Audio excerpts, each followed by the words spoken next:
എല്ലാവർക്കും നമസ്കാരം. Welcome to our channel. ഇന്ന് നമ്മൾ ഉണ്ടാക്കാൻ പോകുന്നത് അവിൽ കൊണ്ടൊരു സ്വാദിഷ്ടമായ ഒരു ഉപ്പുമാവാണ്. ഇതൊരു നോർത്ത് ഇന്ത്യൻ സ്റ്റൈലിലാണ് നമ്മൾ ഇന്ന് ഉണ്ടാക്കാൻ പോകുന്നത്. ഇത് വളരെ ടേസ്റ്റിയാണ്, അതുപോലെ വളരെ ഹെൽത്തിയുമാണ്. വീഡിയോയിലേക്ക് പോകുന്നതിന് മുമ്പ് ഒരു റിക്വസ്റ്റ്: ആദ്യമായി ചാനൽ കാണുന്നവർ ലൈക്കും ഷെയറും ചെയ്യണം, അതുപോലെ സബ്സ്ക്രൈബ് ചെയ്ത് സപ്പോർട്ട് ചെയ്യണം. ഇനി വീഡിയോയിലേക്ക് പോകാം. അവിൽ ഉപ്മാവ് ഉണ്ടാക്കാൻ ഞാൻ 1 കപ്പ് അവിലെടുത്തിട്ടുണ്ട്. അത് കഴുകി വെള്ളം വാരാൻ വെച്ച് കൊണ്ടുവരാം. ഉണ്ടാക്കാൻ അല്പം കനം കൂടിയ അവിലാണ് ഏറ്റവും നല്ലത്. ഇനി ഉപ്മാവ് ഉണ്ടാക്കാൻ തുടങ്ങാം. അതിനുവേണ്ടി ഒരു പാൻ അടുപ്പത്ത് വെച്ചിട്ടുണ്ട്. അതിലേക്ക് 2 ടീസ്പൂൺ ഓയിൽ ഒഴിച്ചു കൊടുക്കാം.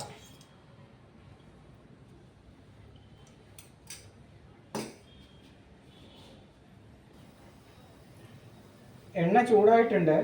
അതിലേക്ക് 1 ടീസ്പൂൺ നിലക്കടല ഇട്ട് കൊടുക്കാം. നിലക്കടല മൂത്തിട്ടുണ്ട്. അതൊരു പാത്രത്തിലേക്ക് മാറ്റാം. ഈ എണ്ണയിലേക്ക് 1/2 ടീസ്പൂൺ കടുകിട്ട് കൊടുക്കാം.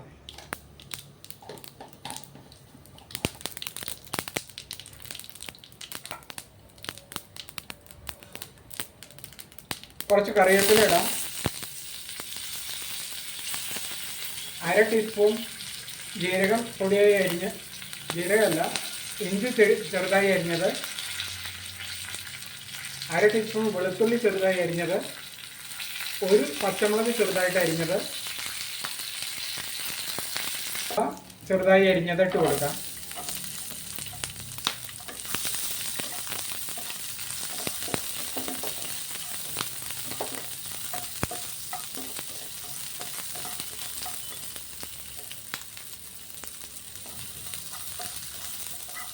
വന്നാൽ 1/2 ടീസ്പൂൺ മഞ്ഞൾപ്പൊടി, 1/2 ടീസ്പൂൺ മുളക് പൊടി, 1/4 ടീസ്പൂൺ കായം ഇവ ചേർത്ത് കൊടുക്കാം.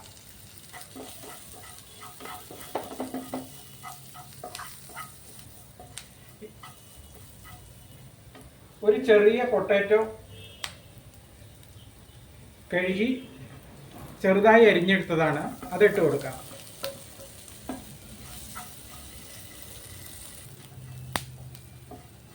ഇപ്പം 2-3 മിനിറ്റ് ആയിട്ടുണ്ട്.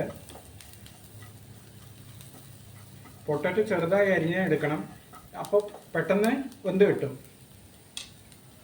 ഇതിലേക്ക് 1/2 ടീസ്പൂൺ ഉപ്പിട്ട് കൊടുക്കുക.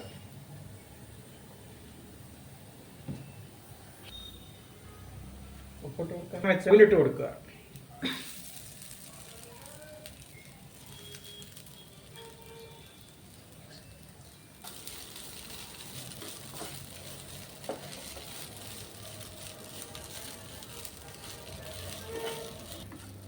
ഈ സമയത്ത് ഉപ്പ് കറക്റ്റാണോ എന്ന് നോക്കാം. കുറവുണ്ടെങ്കിൽ ഇട്ട് കൊടുക്കാം.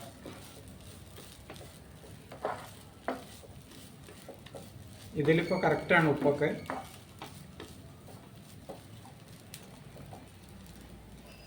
വെച്ചാൽ നിലക്കടല ഇട്ട് കൊടുക്കാം.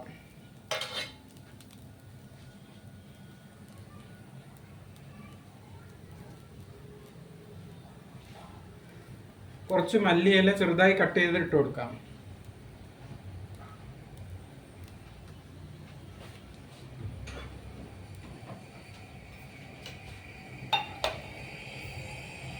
ഒരു ടീസ്പൂൺ പഞ്ചസാര ഇട്ട് കൊടുക്കാം.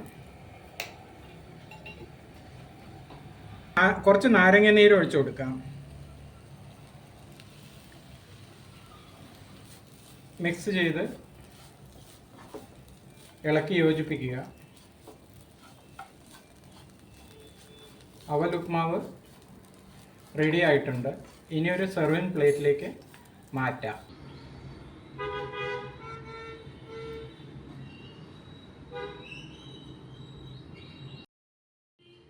പച്ചമുളകോ മുളക് പൊടിയോ ഏതെങ്കിലും ഒന്ന് ചേർത്താലും മതി. അതുപോലെ മധുരം കൂടുതൽ ആവശ്യമെന്ന് തോന്നിയാൽ 1 ടീസ്പൂൺ പഞ്ചസാര കൂടി ചേർക്കാം. ഇത് കുട്ടികൾക്കും വലിയവർക്കും ഒരുപോലെ ഇഷ്ടപ്പെടുന്നതും ഹെൽത്തി ഉള്ളതുമാണ്. അതുകൊണ്ട് നിങ്ങൾ ഇത് ഉണ്ടാക്കി നോക്കി അഭിപ്രായവും നിർദ്ദേശങ്ങളും കമൻ്റായി അറിയിക്കുക. ഇനിയും പുതിയൊരു റെസിപ്പിയുമായി ഉടനെ വരാം. അതുവരേക്കും എല്ലാവർക്കും നമസ്കാരം. Thank you.